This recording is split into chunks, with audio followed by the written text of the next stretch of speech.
আল্লাহ পাক তার নবীকে শোনাচ্ছে কু আনফুসাকুম ওয়া আগলিকুম নারা, জাহান্নামের আগুন থেকে নিজে বাঁচো, আগালকে বাঁচাও। রাসূল জিজ্ঞাসা করে রব্বানা কেমন করে বাঁচাবো, রাস্তাটা বলে দিলে না। তো শোনাচ্ছে ওয়া আনজির আশিরাতাকাল আকরাবিন, সব থেকে কোলের কাছের মানুষ যারা, তাদেরকে একটু আমার ভয়টা দেখাও, আমার ভয়টা হৃদয়ে ঢুকিয়ে দাও। বন্ধু শুনে রাখো, ভয় দেখানোর দুটো রাস্তা, একটা ভক্তির ভয় আর একটা হলো মনের ভয়। আপনার ছেলে আপনার কথা শোনে না, তো যার কথায় আপনার ছেলে ওঠে আর বসে, সে নারী হোক আর পুরুষ হোক, যার কথায় আপনার ছেলে ওঠে আর বসে, যার ভালোবাসায় আপনার ছেলে পাগল, রাতের বেলা গিয়ে তার হাত দুটো ধরে দুফোঁটা চোখের পানি ফেলো আর বলে দাও আব্বা গো আমার সন্তানটা তোমার কথা ফেলে না, তোমার কথার বাইরে চলে না, তাই আমি বাপ তোমার হাত ধরে বলে যাচ্ছি ওকে তুমি মসজিদ পর্যন্ত নিয়ে যাবে, ওকে ওযু করাবে, নামাজ পড়াবে। আমার আব্বা তুমি তোমার গলা ধরে কপালে চুমো খেয়ে বলে যাচ্ছি আমার বাচ্চাকে তুমি নামাজি বানাবে। তোমার মুরব্বির চোখের পানি দেখে ওই মাসুমের দিলটা গলে যেত, ওর বন্ধুকে বলতো শোন আমার সঙ্গে বন্ধুত্ব যদি রাখতে হয় আমি মসজিদে যাচ্ছি, তোকে মসজিদে যেতে হবে। ওর ভালোবাসায় এই হারামখোরটা নামাজি হয়ে যাবে। কোনদিন কাউকে বলেছে? হ্যাঁ বল হুজুর আমি নিজে পড়ি নাই, তার বলবো কোত্থেকে? আর এটাতে যদি না হয় তাহলে আপনি দেখুন কাকে আমার ছেলে ভয় খায়। প্রয়োজন হলে সন্ধ্যাবেলা টুকটুক টুকটুক করে থানাতে চলে যাবেন, বড় বাবুর কাছে বসবেন, এক প্যাকেট সিগারেট কিনে দেবেন। সিগারেট কিনে দিতে যদি লজ্জা লাগে 500 টাকার নোট একটা বড় বাবুর হাতে দেবেন, বড় বাবু অগাব হয়ে অবাক হয়ে যাবে, কি চাচা কি ব্যাপার, কিসের টাকা? বলছে আব্বা এটা তোমার কাছে রাখো, আমি তোমার চাচা দিচ্ছি, রেখে দাও। বলে চাচা কেন বলো? বলছে আব্বা গো আমার ছেলেটা প্রতিদিন সন্ধ্যাবেলায় ওই লটারি কাটে, জুয়া খেলে, আমার ছেলেটা প্রতিদিন সন্ধ্যাবেলায় তাসের আড্ডায় বসে জীবনটা নষ্ট করে দেয়। আমি বাপ আপনাকে 500 টাকা দিয়ে যাচ্ছি, একটু ওকে ডেকে এনে ভালো করে সাইজ করে দেবেন, একটু আপনার থানাতে বসে ভালো করে টাইট দেবেন, আপনার থানাতে বসিয়ে একটু ভালো করে ধমক দেবেন আর বলে দেবেন কোনোদিন যদি দেখতে পাই চামড়া পিঠে থাকবে না, কোমরে রাখার কোনো জায়গা নাই, এমন শাসন করবেন। পারলে দুঘাও দেবেন হালকা করে, যেন বুঝতে পারে ভারী মারটা কেমন হবে। ওই ভয়ে যদি ভুলে যায় আর ও যদি ফিরে যায় তবে তুমি যোগ্য পিতা, তা না হলে পিতা নয়। ও বাবাজি আমার আল্লাহওয়ালা ভাইরা, কোরআন শুনে ওয়া আনজির আশিরাতাকাল আকরাবিন বলে আল্লাহ ভয় দেখানোর পরে কাজ কি দেব? তো কোরআন শুনিয়ে দিচ্ছে ওয়া আমুর আহলাকা বিসসালাতি ওয়াস্তাবির আলাইহা লা নাসআলুকা রিজকা। নামাজে নিজে প্রথমে কায়েম থাকো, নিজে প্রথমে জমে যাও, ওকে নামাজি বানিয়ে দাও, কারণ বেনামাজি কোনোদিন জান্নাতে যাবে? যদি বলেন যাবে না। বেনামাজির আরেকটা নাম হলো জাহান্নামী। বেনামাজির আরেকটা নাম কি? তাড়াতাড়ি বলো, জোরে বলো, জাহান্নামী। আমার বাবাজি, আমার সোনার চাঁদ বন্ধুরা, আমার আল্লাহওয়ালা ভাইরা, আমার জ্ঞানীজনেরা, সুধী মানুষেরা, আমার সোনামণি মায়েরা বোনেরা, শুনিয়ে দিচ্ছি শুনে রাখেন। জাহান্নামে যখন যাও চলে যাবে। জান্নাতীরা জাহান্নামীদের যখন জিজ্ঞাসা করবে কোন অপরাধে জাহান্নামে এসেছো, এই মাঝে মাঝে যখন দেখবে থানায় কোনো চোর যায়, জেলখানায় যখন কোনো কয়েদি আসামি যায়, তখন জিজ্ঞাসা করে কি করে এসেছো বলো। কেউ বলে মার্ডার করে, কেউ বলে ছিনতাই করে, কেউ বলে ধর্ষণ করে, কেউ বলে সোনা বর্ডার পার করতে গিয়ে, সোনা পাচার করতে গিয়ে। একটা একটা দাগ বলে, হ্যাঁ না বলো। জাহান্নামীদের জান্নাতীরা জিজ্ঞাসা করবে মা সালাকাকুম ফি সাকার, ক্বালু লাম নাকু মিনাল মুসাল্লিন। সমস্ত জাহান্নামীরা এক বাক্যে বলবে ভাই রে, গাড়ি ছিল, বাড়ি ছিল, টাকা কড়ি সব ছিল, বুদ্ধি বিদ্যে সব ছিল, নামাজি ছিলাম না বলে জাহান্নামে আসতে হলো। অতএব নামাজ না পড়লে জাহান্নাম ফাইনাল, বেনামাজি কোনোদিন জান্নাতে যাবে? চলে বলেন যাবে না। অতএব জান্নাতি যদি হতে চাও প্রথমে নামাজি হয়ে দেখাও। নামাজি তুমি যতক্ষণ হবে না, হাজি হওয়ার গাজী হও, মৌলবি হওয়ার পাজি হও, শয়তান হওয়ার খবিশ হও, আব্দুল কাদের জিলানী হওয়ার মঈনুদ্দিন চিশতি হও, জাহান্নামে যাবার জন্য জামা কাপড় পরে তৈরি হও। কারণ বেনামাজি জান্নাতে কোনোদিন যদি বলে যাব না। এই জন্য তৈরি হয়ে আমরা ইনশাআল্লাহ নামাজি হব। যদি বলেন নামাজি হব, যদি বলেন কবে? মরার পরে না আগে? কথা বলে না, এই মরার পরে না আগে বলো। আমার বাবাজিরা, আমার সোনার চাঁদ বন্ধুরা, আমার সোনামণি মায়েরা বোনেরা, এবার আপনাকে সত্যটা বলে দিচ্ছি, ব্যাকের কথা বলবো। যদি বলেন বলবো। আমার বাবাজিরা, আমার সোনার চাঁদ বন্ধুরা, ও আমার আল্লাহওয়ালারা, এটা জান্নাতের বাগান। এই জান্নাতের বাগানে জানোয়ার যাবে? যদি বলে যাবে না। এই জান্নাতের বাগানে জানোয়ার ঢুকতে পাবে? যদি বলেন পাবে না। তো জান্নাতে মানুষ যাবে, জানোয়ার কোনদিন যাবে? যদি বলেন যাবে না। আর জাহান্নামে জানোয়ার যাবে, মানুষ কোনদিন যাবে না। এর আগে কোন মৌলবি বলে নাই। যেটা বসে আছেন জায়গাটার নাম কি বলে? এই জায়গাটার কি নাম? জান্নাতের বাগান। কোথায় বসে আছেন? জান্নাতের বাগান। আচ্ছা, এখানে যদি দুটো ছাগল ঢুকে পড়ে, আপনারা শুতে দেবেন? দেবেন না।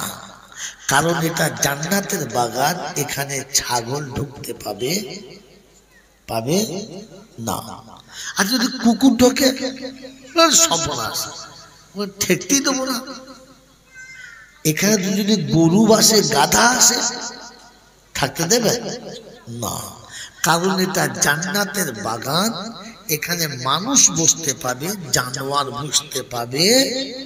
যদি বলেন কথা বলবেন তাহলে জলসা বুঝে আসবে। সুর করে শুনিয়ে দিচ্ছি, কিচ্ছু হবে না, ভাবেন বসে বসে। এটা জান্নাতের বাগান, এখানে মানুষ বসতে পাবে, জানোয়ার বসতে পাবে না। আচ্ছা বলেন তো, এটা জান্নাত স্থায়ী না অস্থায়ী? কি গো ছেলেরা, কি বলছো? এ বলছে স্থায়ী, ও বলছে স্থায়ী, ও বলছে স্থায়ী। তোমরা কি বলছো? ঠিক বলেছে না ভুল বলেছে? ভাই কথা বলে তাহলে জলসা হবে না। গল্প শুরু করবে, একদম বাঁজা গল্প শুরু করবো। বলেন এই জান্নাতের বাগান স্থায়ী না অস্থায়ী? বলেন, যদি বলেন অস্থায়ী। কি করে বুঝলেন? কি করে বুঝলেন? তাও জানেন না। আশ্চর্য, এই জাতিকে কত বড় নিরেট মূর্খ করে রেখেছে, আর আমাদের মতো মৌলবীদের ভাঙিয়ে খাচ্ছে। এই জাতিকে এতটুকু শেখায় না এই জান্নাতের বাগানটা কিরকম। যিনি স্থায়ী বলেছেন তিনি জানেন না কেন, আর যিনি অস্থায়ী বলেছেন তিনিও জানেন না কেন। তার মানে আন্দাজে লাগিয়ে দিয়েছে, যদি লাগে তো টক্কা, না লাগে ফক্কা। স্থায়ী যেটা পাল্টাবে না, অস্থায়ী যেটা ছিল খানিক বাদে থাকবে না।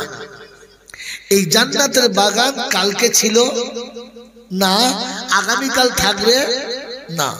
যে জিনিস ছিল না, যেটা থাকবে না, এটা অস্থায়ী, ক্ষণিকের জন্য।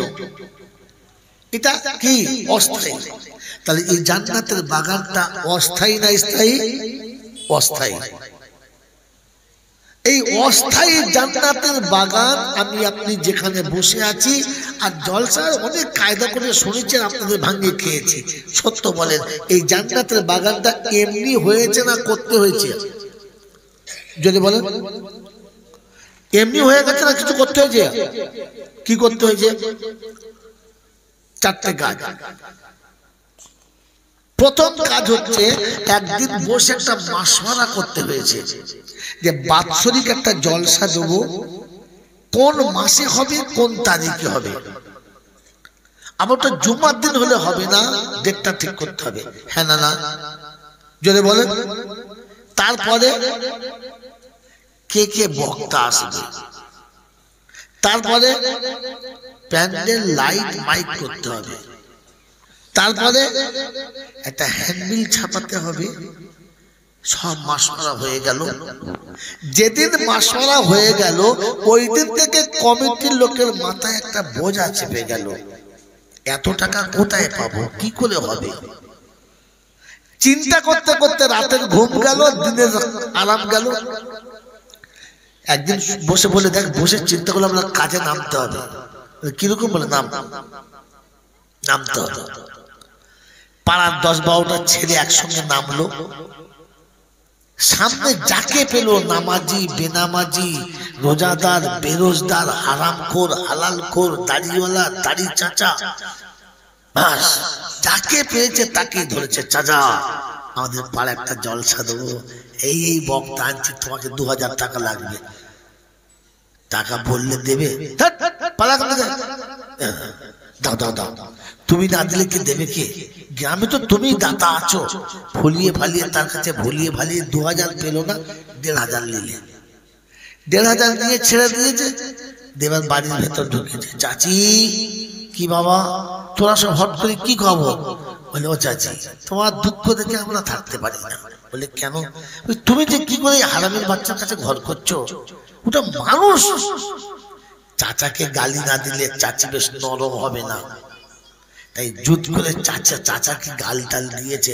চাচি তখন ফুলে একেবারে, মানে হ্যাঁ বাপ তোরাই বুঝতে পেরেছিস, কি বলবো আমার কপাল রে বাপ। বলছে চাচি শোন, আমাদের গ্রামে জলসা হবে। বলে তাই? বললে হ্যাঁ। তোর বাপ মরবে না? বলে মরে গেছে তো। কাঁদিয়ে নি, দাঁড়া, হুজুর আসবে, দোয়া করবে, দে 2000 টাকা দে। বলছে 2000 কোথায় পাবো? দিয়ে না, যেখান থেকে দে। 2000 নয়, 1000 টাকা হবে, দে। 1000 টাকা নিয়েছে। ওখানে কত নিয়েছে? হ্যাঁ 1500। এখানে কত? কত হলো? বেড়েছে না কমেছে? 500 বেড়েছে। ফের চাচির কাছে যা পেরেছে সব ঝেড়েছে। এ বাড়ি ছেড়ে পরের বাড়ি, এরকম ধনী গরিব 200, 500, 1000, 2000, 800, 900, 100 এরকম করে গোটা মাস ধরে সব আদায় করে এক জায়গায় জড়ো করেছে। তবে প্যান্ডেল হয়েছে, লাইট জ্বলেছে, বক্তা এসেছে। হ্যাঁ না না বলেন? জোরে বলেন, জোরে বলেন।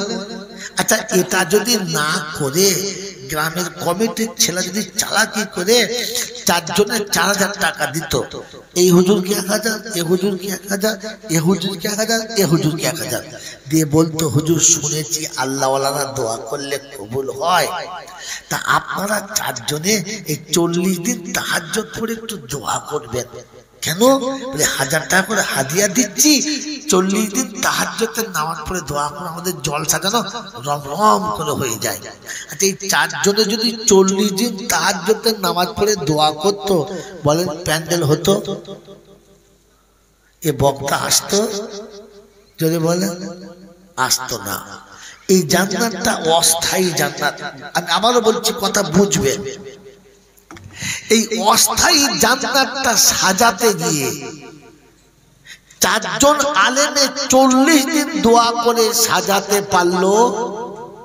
যদি বলেন, যদি বলেন সাজাতে পারলো না। ওই আল্লাহর কাছে যে জান্নাত আমি আপনি যেতে চাচ্ছি ওটা স্থায়ী না অস্থায়ী? স্থায়ী। ওই স্থায়ী জান্নাতে যাওয়ার জন্য গোটা জীবন লোকটা পেশাব করে পানি নিল না, মুখে দাড়ি রাখলো না, মাথায় টুপি দিল না, পশ্চিম দিকে হোঁচটকে সেজদা করলো না, মা বাপের ভাত দিল না, হারাম হালাল কিচ্ছু বাঁচলো না, সারা জীবন এমনি করে চালিয়ে চলে গেল। মরার সময় কলমা পড়েছে কিনা কে জানে, কলমা জানতো কিনা তাই জানে না, এরকম অবস্থায় মরে গেল। আর এরকম মৌলবি 40-এর মিলাদের দিনে দোয়া করলে জান্নাতে চলে গেল। এটা যারা বলেছে ওদের কপালে ঝাঁটা মারা দরকার ছিল না? কথা বলে শুধু ঝাঁটা মারলে ঝাঁটা কাঁদবে, এই জন্য গোয়াল ঘর থেকে গোবর মাখিয়ে এনে মারতে হবে। বলে আরাম তো এই অস্থায়ী জান্নাতটা 40 দিন কেটে করতে পারলি নি, আর একদিনের মিলাদে ওর বাপ জান্নাত চলে গেল। ছেঁচড়ামো করার একটা পজিশন থাকা দরকার। জান্নাত যদি যেতে চান তো 4টে কাজ। কটা কাজ? 1 নম্বর, সকালে উঠে ফিকির করা দরকার ছিল যে আমার বাড়ির ফ্যামিলির লোক কজন আর ফজরের নামাজ পড়েছে কজন, আমার বাড়িতে মেম্বার কজন, তাতে নারী কজন আর পুরুষ কজন, নারীরা গায়ে মাথায় কাপড় দিয়ে ঢেকে চলে কিনা, আর পুরুষগুলো মাথায় টুপি দিয়ে মুখে দাড়ি রাখে কিনা। প্রথম সকালে উঠে এটা ফিকির করা দরকার ছিল। এরপরে তাদেরকে বুঝিয়ে বলা দরকার ছিল, না হলে যাদেরকে দিয়ে বললে এরা হেদায়েত হতে পারে, তাদেরকে দিয়ে বলাতে হতো। ইনি দেওবন্দি মৌলবী, আমি বেদাতি, তো আমাদের পাড়ায় উনি যাবেন না, ওনার পাড়ায় আমার নেবেন না। নেবেন? ইনি হানাফি মৌলবী, উনি ফারাজি মৌলবী, দুজন দুদিকে ফেরকে বসে আছে, কেউ কারণ নেবেন না। হ্যাঁ না বলে? যদি বলে। কিন্তু যদি আপনাদের স্কুলের এডিটর সাহেব মারা যায় তো তখন 4 জনাই একসঙ্গে জানাজা পড়বে, আর আলাদা করে জানাজা পড়বে। মরলে কদল? 1 দল। খামাকা কেন করছিস দল? কলমা বল, আজান হলে মসজিদে চল, মুসলমানের একটাই দল। মন থাকবে ইনশাআল্লাহ? মন থাকবে ইনশাআল্লাহ? শোনাচ্ছিলাম তিনি হলেন আল্লাহ। হিন্দু মুসলমান জৈন খ্রিস্টান বেঈমান নাফরমান মরলে সব সমান সমান, মরলে সব সমান সমান। তখন একটাই নাম, লাশ। আর ফেরেশতারা বললে যাচ্ছি যখন যা, তবে দেখে যাস আগে চলে গেছে আছাছা বাস। যদি আমল থাকে তো পাস, আর তা না হলে শুলে যদি বলে বাস। ওটা ভেবে বাড়ি যাস যে আমার নসিবে কি আছে, পাস না বাস। কথা বুঝেছে? এটা নিজে ভেবে বাড়ি যাবে।